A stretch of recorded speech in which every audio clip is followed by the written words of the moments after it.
So ito yung food ko ngayon. Part ng chicken and then sinigang na salmon. Ito, sa akin yung platong yan eh. It's my food.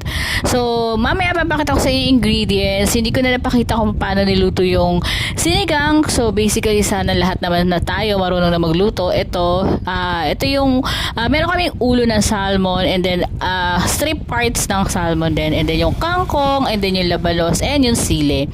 So, yan guys. Ito yung ulam namin. Tsaka, meron kami isa pang chicken from Jollibee. So, yan. Alam nyo guys, dati, kapag bumili ka sa Jollibee, any part na request mo, pwede. So, ngayon, hindi na siya pwede. Kung ano lang yung available.